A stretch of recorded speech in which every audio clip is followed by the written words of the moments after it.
kita memulai pelajaran pada kali ini, alangkah baiknya kita berdoa dulu menurut keyakinan masing-masing. Oke, kepada Fatin, pimpin doa terlebih dahulu. Sebelum belajar, mari kita berdoa menurut agamanya masing-masing. Berdoa dalam hati, dimulai.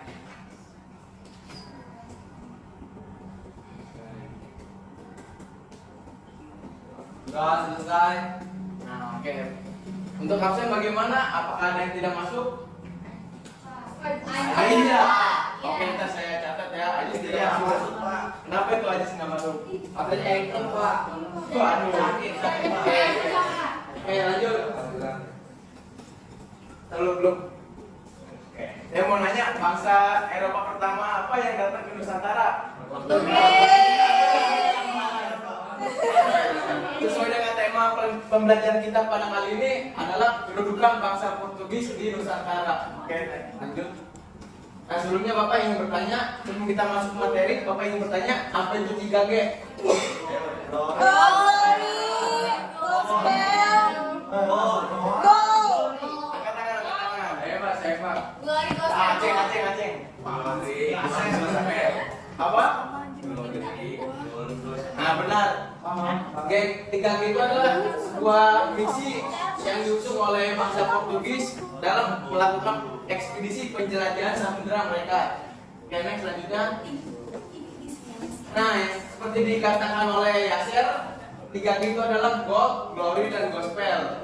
Nah, yang pertama itu adalah gold. Apa sih gold itu? Nah, bangsa Eropa itu melakukan ekspedisi dengan mengusung tema gold, itu mencari kekayaan dalam ekspedisi mereka. Nah, selanjutnya ada glory. Sambil mencari kekayaan, bangsa Eropa juga mencari kepuasan juga. Nah, selanjutnya ada gospel. Nah, sembari menjalankan misi mencari kekayaan dan mencari kekuasaan, mereka juga menyebarkan agama-agama yang mereka anut. Contohnya seperti agama Katolik, Kristen Katolik.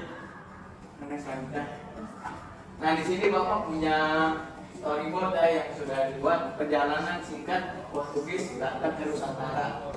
Nah, yang pertama itu adalah Christopher Columbus. Nah, dia ini adalah penyebab bangsa Portugis itu melakukan ekspedisi perjalanan samudera mereka. Nah, Christopher Columbus itu menemukan pulau baru yang terletak di Amerika, di benua Amerika pada tahun 1493.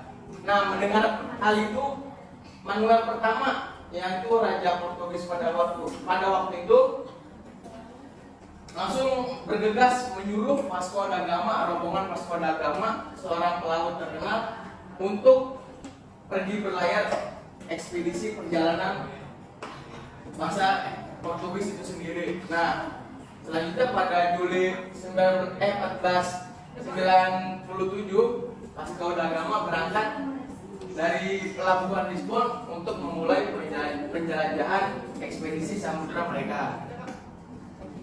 Nah, oke, selanjutnya singkatnya mereka mendarat di Kalicut. Rombongan Vasco da Gama mendarat di Kalicut dan di Goa yang berletak di berletak di negara India pada tahun 1498.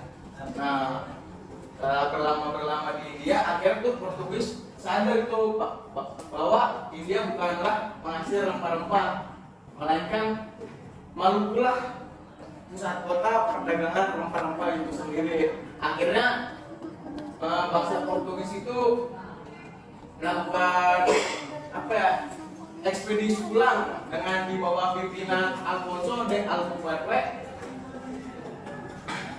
Nah, akhirnya dia mendarat di Maluku pada tahun 1511. Nah, itulah cerita singkat perjalanan bangsa Portugis datang ke Nusantara. Nah, selanjutnya. Nah, selanjutnya adalah akibat kedudukan bangsa Portugis. Nah, dengan dikuasainya Malaka oleh bangsa Portugis, menyebabkan perdagangan orang-orang Islam menjadi terdesak. Nah, para pedagang Islam tidak lagi bisa berdagang dan keluar masuk saat Melaka karena Portugis melakukan monopoli perdagangan. Akibatnya para pedagang Islam harus menyingkir ke daerah lain. Nah, tindakan itu memaksakan, tindakan Portugis itu yang memaksakan monopoli dan perdagangan telah mendapatkan protes dan perlawanan dari berbagai pihak. Oke, selanjutnya.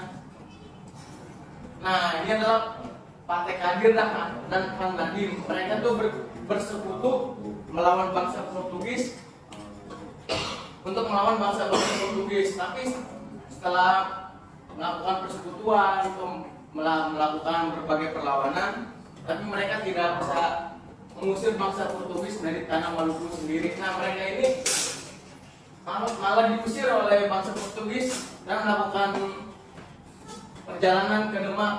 Nah, itulah. Oke, next lanjut. Nah, bukti kedudukan Portugis. Next lanjut. Nah, bukti kedudukan bangsa Portugis yang pertama itu adalah Benteng Toluco. Benteng ini dibangun pada tahun 1540 oleh Francisco Sereo, seorang panglima Portugis. Nah, Francisco Sereo ini adalah seorang panglima Portugis. Dulunya benteng ini sempat rusak, namun berdasarkan catatan sejarah Belanda di tahun 1610, benteng Portugis ini diperbaiki oleh Peter Both yang merupakan pria berkebangsaan Belanda. Oke, next selanjutnya. Nah, selanjutnya adalah Benteng Kalemata. Benteng ini didirikan pada tahun 1540 dan juga dibangun oleh tadi yang sebelumnya Francisco Sereo. Nah, fungsi didirikan benteng ini untuk menghadapi serangan dari bangsa Spanyol, yaitu bangsa Rum dan bangsa Tidore. Nah, benteng ini juga mempunyai nama lain sebagai benteng kayu, sebagai benteng kayu merah atau benteng Santa Lucia. Nah, letak dari benteng ini dekat dengan laut sehingga bisa melihat langsung Pulau Mangkurat dan Tidore dari kejauhan. Nah, ini adalah benteng Kalemata ya. Nah, ini selanjutnya. Nah, oke. Simpulan materi pada kali ini adalah bangsa Portugis itu adalah bangsa Eropa pertama yang melakukan penjelajahan di Nusantara.